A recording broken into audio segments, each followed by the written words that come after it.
Good afternoon, everyone. My name is Andrea Lisseth Ramírez Flores, and today we are going to start studying the prepositions in English.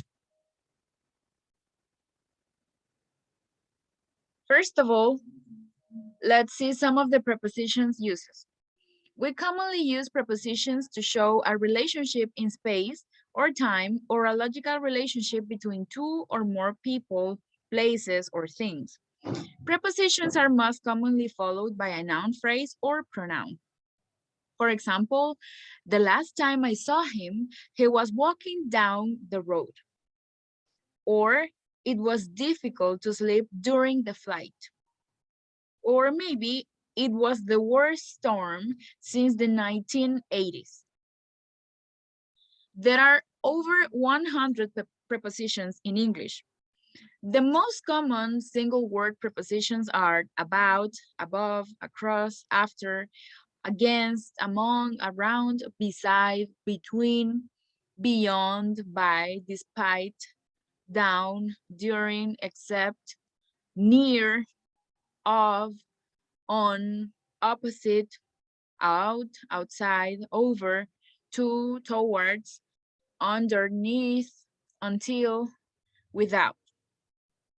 Although most prepositions are single words, some pairs and groups of words operate like single prepositions, like they were unable to attend because of the bad weather in Ireland.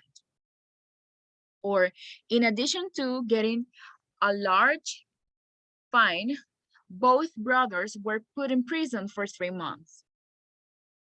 The most common prepositions that consist of groups of words are ahead of, apart from, except for, instead of, such as, near to, in a place, in place of, in spite of, inside of, etc. Now let's see, prepositions or conjunctions. Some words which are prepositions also function as conjunctions. When we use a preposition that is followed by a clause, it is functioning as a conjunction. When we use a preposition that is followed by a noun phrase, it stays as a preposition. Among the most common are after, as, before, since, and until. For example, after I met him last night, I texted his sister at once. Prepositions or adverbs. Several words which are prepositions also belong to the word class of adverbs. These include about, across, around, before, beyond, in, inside, near, opposite, outside, past, round, through, under, up, and within. For example, where's your cat? She's outside.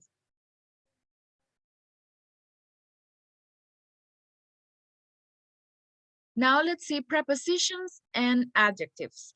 We commonly use prepositions after adjectives. Here are the most common adjectives, plus preposition patterns. For example, aware or full, and then the preposition of. For example, they weren't aware of the time. Or good or surprised, plus the preposition at. And the example could be, we were really surprised at the price of food in restaurants on our holiday. Many nouns, now let's see prepositions and nouns. Many nouns have particular prepositions which normally follow them. There's been a large increase in the price of petrol. Or does anyone know the cause of the fire? Let's see prepositions and verbs. Many verbs go together with prepositions to make prepositional verbs. And these always have an object, like, I just couldn't do without my phone. Or Robert accused her of stealing his idea. Thank you so much for paying attention to this class.